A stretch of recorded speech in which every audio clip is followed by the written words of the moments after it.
So, ayan, nakauwi na ako and I just wanna show what I got for my birthday. Okay, ayan.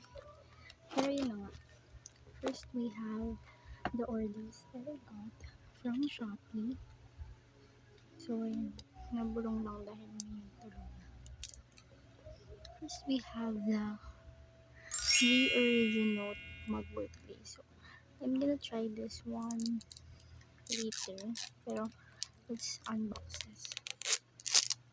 Tara! Yan. So, mugwort B3 clay stick.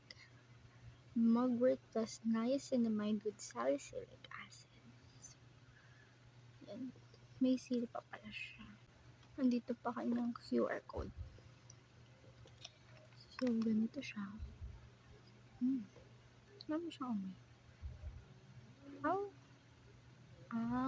So, meron siyang parang takip. Tapos ito yung mismo clay. Ayoko siyang dututin kasi syempre may infection. This one, yung tsura niya. As you can see. Okay, huwag nating sasagadin kasi mahirap na. Baka masira. Sige.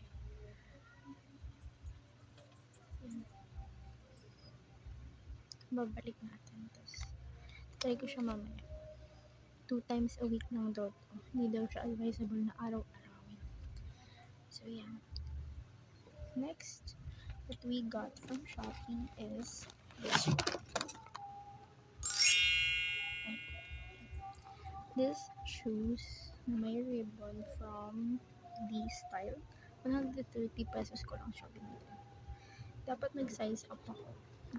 Kaso, si ate, 35 ang kinuha ko. Kasya naman siya sa paa ko, guys. Pero, ayun, wala na siyang allowance. Allowance, 5K. Pero, kasya pa rin. Kaya mo pa rin siyang gamitin. This one is like a crimson dress. From, hindi ko alam. Basta ganyan.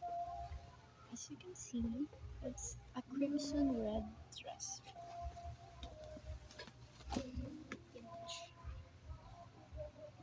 Do you see the picture?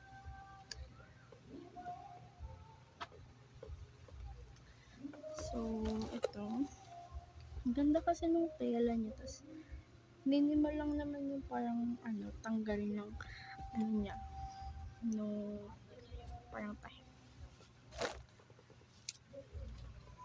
Then, another dress. Bet ko to kasi gusto ko yung design dito sa may parang scarf type niya. Look at this. I love the detail of this one. Gusto ko siyang i-partner with some bangles. Ganyan. Pero yan, anuhin ko pa siya. I-cleanse ko pa yan bago ko suotin. Okay. Nga pala. Nakuha ko lang siya for only 20 pesos. Yun lang. Thank you. Next. So, ito. This is green tea from Daiso. Daiso Japan. So, 100 bags yung inclusion niya.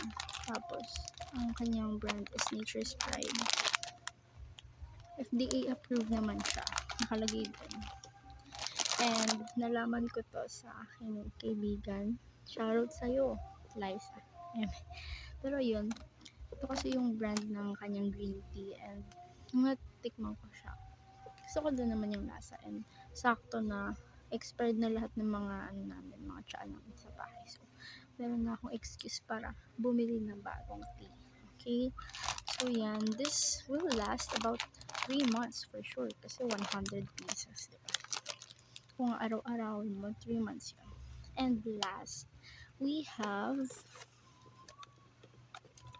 this one. So, this is donuts from Shopwise. Buy one, take one siya kasi best before na siya kahapon. Pero, wala nang pakialam. Cheers. Hindi siya amoy panis or something. Wala namang ganung wala namang ganung instances. So, yeah. So, I guess that's all. And, yun lang yung mga nabili ko ngayong araw. And, I'm really happy. Sana pagpalain. Hindi sana. I'm gonna work hard para talagang maranasan ko mag-shopping spree kasi ang saya pala mag-shopping. Yun lang ang naranasan ko ngayon. Wala kang ibang thoughts bukod sa ang saya mag-shopping, ang saya pag may pera, ang saya bumili ng mga bagay na kailangan mo, ng mga bagay na gusto mo. Saya, grabe yung saya. Yun lang, and bye.